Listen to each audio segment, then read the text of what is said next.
Personal number 8 ಬಂದಾಗ 2024 ಅಲ್ಲಿ ಯಾವ ರೀತಿ ಒಂದು ಪ್ರತಿಫಲ ಕೊಡುತ್ತೆ, ನಿಮ್ಮ ಪ್ರಾಜೆಕ್ಟ್ಸ್ಗೆಲ್ಲ ಏನು ಮಾಡಬೇಕು, ನೀವು ಬರೀ ರೆಡಿ ಮಾಡ್ಕೊಬೇಕಷ್ಟೇ. ಸ್ವಲ್ಪ ಮೂಳೆಗಳಲ್ಲಿ ಸಮಸ್ಯೆಗಳು ಕೊಡುತ್ತೆ. ಸೊ ಆದಷ್ಟು ಸ್ವಲ್ಪ ಸ್ಲೋ ಡೌನ್ ಆಗಿ ಸ್ವಲ್ಪ ಎಲ್ಲದರಲ್ಲೂ ಕೂಡ ಗಮನ ಕೊಡ್ತಾ ಬನ್ನಿ.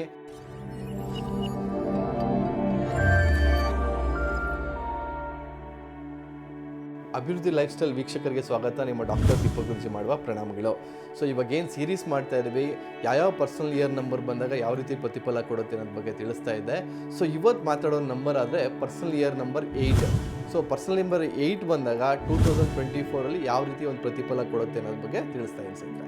ಸೊ ಮೊದಲಿಗೆ ಯಾರಿಗೆ ಪರ್ಸನಲ್ ಇಯರ್ ನಂಬರ್ ಕಂಡುಹಿಡಿಯೋದು ಹೇಗೆ ಅಂತ ಗೊತ್ತಿಲ್ಲ ಅಂದರೆ ಕೆಳಗಡೆ ಕೊಟ್ಟಿರೋಂಥ ಲಿಂಕಲ್ಲಿ ಕೊಟ್ಟಿರ್ತೀನಿ. ಸೊ ಅದನ್ನು ಫಾಲೋ ಮಾಡ್ಕೊಂಡಾಗ ನಿಮ್ಗೊಂದು ಕ್ಲಾರಿಟಿ ಸಿಗುತ್ತೆ. ಸೊ ಪರ್ಸನಲ್ ಇಯರ್ ನಂಬರ್ ಅಂದರೆ ಏನು, ಸೊ ಪರ್ಸನಲ್ ನಂಬರ್ ಇಯರ್ 8 ಬಂದಾಗ ಯಾವ ರೀತಿ ರಿಸಲ್ಟ್ಸ್ ಕೊಡುತ್ತೆ ಅನ್ನೋದ್ರ ಬಗ್ಗೆ ಇವಾಗ ತಿಳಿಸ್ತೀನಿ ಸ್ನೇಹಿತರೆ. ಮೊದಲಿಗೆ 8 ಅಂದರೆ ಏನು? 8 ಅಂದರೆ ನಾವು ಸ್ಟ್ರಗ್ಲಿಂಗ್ ನಂಬರ್ ಅಂತಲೂ ಕರಿತೀವಿ. 8 ಅಂದರೆ ಸ್ವಲ್ಪ ಎಲ್ಲೋ ಒಂದು ಕಡೆ ಆ್ಯರೋಗೆಂಟ್ ನಂಬರ್ ಅಂತಲೂ ಕರಿತೀವಿ, ಅಥವಾ ಬೋಲ್ಡ್ ನಂಬರ್ ಅಂತಲೂ ಕರಿತೀವಿ. ಸೊ ಅವ್ರು ಏನು ಅಂದರೆ ತುಂಬ ಅಡಮೆಂಟ್ ನೇಚರ್ ಇರ್ತದೆ. ಸೊ ಇಂಥ ನೇಚರ್ ಇರೋವಂಥ ನಂಬರಲ್ಲಿ ಪರ್ಸನಲ್ ಇಯರ್ ನಂಬರ್ 8 ಬಂದಾಗ ಯಾವ ರೀತಿ ರಿಸಲ್ಟ್ಸ್ ಕೊಡ್ಬೋದು ಅನ್ನೋದಕ್ಕೆ ಅಂದರೆ ಯು ಶುಡ್ ಸ್ಲೋ ಡೌನ್ ಅಂತ. ಅಂದರೆ ನೀವು ಒಂದು ಬಿಸ್ನೆಸ್ ಒಂದು ಜೋಶಲ್ಲಿ ನಡೆಸ್ಕೊಂಡು ಹೋಗ್ತಾ ಇರ್ತೀರ, ಅಲ್ಲೊಂದು ಚೂರು ಬ್ರೇಕನ್ನು ಹಾಕಿ ಎಲ್ಲನೂ ಕೂಡ ಆರ್ಗನೈಸ್ ಮಾಡಬೇಕು.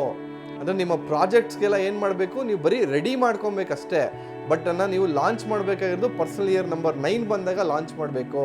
ನೋಡಿ, ಯಾವುದೇ ಕಂಪ್ನಿ ಆದರೂ ಒಂದೇ ದಿವಸ ನಾವು ಏನೋ ಒಂದು ಸಾಧಿಸೋಕ್ಕಾಗಲ್ಲ. ಸೊ ಪರ್ಸನಲ್ ಇಯರ್ 8 ಬಂದಾಗ ಏನು ಮಾಡಬೇಕು, ನಾವು ಸ್ಲೋ ಡೌನ್ ಮಾಡ್ಕೊಬೇಕು ನಮ್ಮ ಸ್ಪೀಡನ್ನು, ಮತ್ತು ಪ್ರಾಜೆಕ್ಟ್ಗಳನ್ನೆಲ್ಲ ಬಿಲ್ಡ್ ಮಾಡ್ಕೊಳ್ತಾ ಹೋಗಬೇಕು. ಸೊ ಯಾವಾಗ ನಾವು ಬಿಲ್ಡ್ ಮಾಡ್ಕೊಳ್ತಾ ಹೋಗ್ತೀವಿ, ಸೊ ಬಿಸ್ನೆಸ್ಗೆ ಅದು ಅಡಿಪಾಯ ಆಗ್ತದೆ.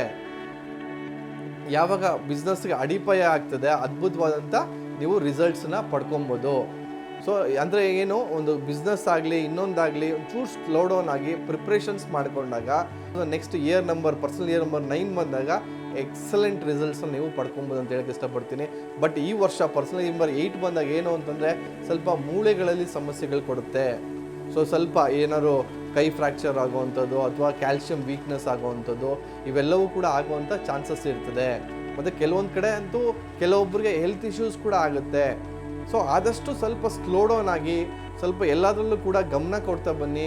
ಸೊ ಈ ರೀತಿ ಮಾಡಿಕೊಂಡಾಗ ಅದ್ಭುತವಾದಂಥ ರಿಸಲ್ಟ್ಸ್ನ ನಾವು ನೋಡ್ಬೋದು. ಎಸ್ಪೆಷಲಿ ಯಾರಿಗೂ ಈ ಥರ ಮೂಳೆಗೆ ಸಂಬಂಧಪಟ್ಟಿರೋ ಸಮಸ್ಯೆ ಇದೆ ಅಂತ ಅಂದ್ಕೊಳ್ಳಿ. ಸೊ ಅವಾಗ ಏನು ಮಾಡ್ಬೇಕು, ನಾವು ಸ್ವಲ್ಪ ಫಿಸಿಕಲ್ ಆ್ಯಕ್ಟಿವಿಟೀಸ್ನ ಯೂಶ್ವಲಿ ಏನು ಮಾಡ್ತೀವಿ, ಶನಿ ತತ್ವ ಅಂದ್ರೆ ಲೆಬೋರಿಯಸ್ ಅಂತ ಹೇಳ್ತೀವಿ. ಫಿಸಿಕಲ್ ಎಫರ್ಟನ್ನ ಜಾಸ್ತಿ ಕೇಳುತ್ತೆ. ಬಟ್ 8ನೇ ನಂಬರ್ ಬಂದಾಗ ಏನು ಅಂತಂದರೆ ಪರ್ಸನಲ್ ನಂಬರ್ 8 ಬಂದಾಗ ಸ್ವಲ್ಪ ಸ್ಲೋ ಆಗಬೇಕು. ನಾವು ಸ್ವಲ್ಪ ಸ್ಲೋ ಆಗಿ ಸ್ಮಾರ್ಟಾಗಿ ವರ್ಕ್ ಮಾಡೋದನ್ನು ಸ್ಟಾರ್ಟ್ ಮಾಡಿಕೊಂಡ್ರೆ ಎಕ್ಸಲೆಂಟ್ ರಿಸಲ್ಟ್ಸ್ನ ನಾವು ನೋಡ್ಬೋದು. ಸೊ ಈ ರೀತಿ ಯಾರಿಗೆ ಪರ್ಸನಲ್ ನಂಬರ್ 8 ಬಂದಿದೆ, ಅವರ ಪ್ರತಿಫಲ ಹೀಗಿದೆ ಅಂತ ಹೇಳಿದ್ದೀನಿ. ಸಾಕಷ್ಟು ಜನರಿಗೆ ಈ ಮಾಹಿತಿಗಳನ್ನ ಶೇರ್ ಮಾಡ್ತಾ ಬನ್ನಿ ಅಂತ ಹೇಳ್ತಾ ಇವತ್ತಿನ ಸಂಚಿಕೆ ಮುಗಿಸ್ತಾ ಇದ್ದೀನಿ ಅಂತ